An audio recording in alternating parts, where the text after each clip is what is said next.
மக்கள் எந்தெந்த இடத்தில் எல்லாம் உணவில்லாமல் தவித்துக் கொண்டிருக்கிறார் என்பதை அறிந்து மதுரையின் அட்சய பாத்திரம் டிரஸ்ட் என்கிற அமைப்பை தொடங்கி கடந்த 950 நாட்களுக்கு மேலாக ரோட்டோரத்தில் இருக்கிற வறியவர்கள், மனநலம் பாதிக்கப்பட்டவர்களுக்கு தினமும் மதிய உணவினை வழங்கி கொண்டிருக்கிறோம். அந்த அடிப்படையில் ரோட்டோரத்தில் இருக்கிற வறியவர்கள் கொரோனா காலகட்டத்தில் வெளியிலே வர முடியாத சூழ்நிலை இருக்கிற போது மதுரை ரயில்வே நிலையத்தில் ஆங்காங்கே இருக்கிறவர்கள் உணவுக்காக கஷ்டப்பட்டுக் கொண்டிருக்கிற சூழ்நிலையை பார்த்து நாம் அதற்கு ஏதாவது ஒன்று செய்ய வேண்டும் என்று ஆசைப்பட்டு தினந்தோறும் குறைந்தபட்சம் ஒரு 300 பேருக்காவது உணவு வழங்க வேண்டும் என்று ஆசைப்பட்டு ஒரு 500 கிராம் ஒரு பிளாஸ்டிக் டப்பாவிலே போட்டு ஏதாவது ஒரு சாதம் என்று ஏதாவது ஒரு வகை சாதத்தை எடுத்துக்கொண்டு நானே என்னுடைய காரிலே போய் பார்த்து ரோட்டோரத்தில் போய் கொண்டிருப்பவர்கள் யார் பசியிலே இருக்கிறார் என்பதை பார்த்து கொரோனா காலகட்டம் முடிந்த பிற்பாடும் இன்றைக்கும் கடந்த 950 நாட்களாக இந்த மதிய உணவினை வழங்கி கொண்டிருக்கிறோம்.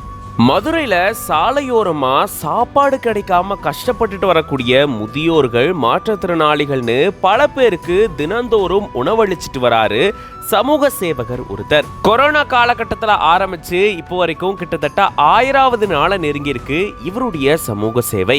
ஆன்மீகம், கல்வி, சமூக சேவைன்னு பல சேவைகளை இவர் செஞ்சுட்டு வராரு.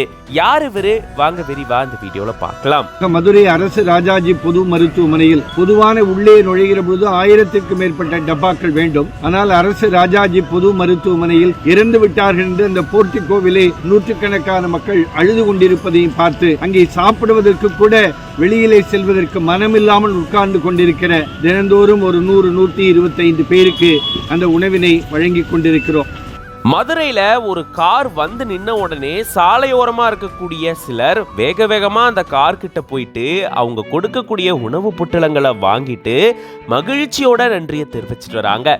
இந்த மாதிரியான சம்பவம் தினந்தோறும் மதுரை தெருக்கள்ல அரங்கேறிட்டு வருது. இதுக்கெல்லாம் காரணம் மதுரையை சேர்ந்த சமூக செயற்பாட்டாளரான நெல்லை பாலு அப்படின்றவர் தான். இவரு SS காலனியில காஞ்சி பெரியவருடைய கோயில நிர்வாகம் செஞ்சுட்டு வராரு.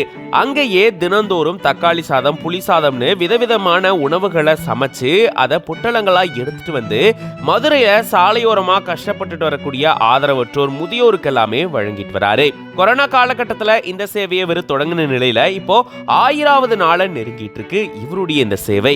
இது தவிர பல ஆண்டுகளாகவே பார்வை திறன் குறைபாடு இருக்கக்கூடிய 250 மாற்றுத்திறனாளிகளுடைய குடும்பத்தாருக்கு மாதந்தோறும் அரிசி வழங்கிட்டு வராரு. இது போக ஒரு வருஷத்துக்கும் புத்தாடைகளும் இவங்களுக்கு வாங்கி கொடுத்துட்டு வராரு.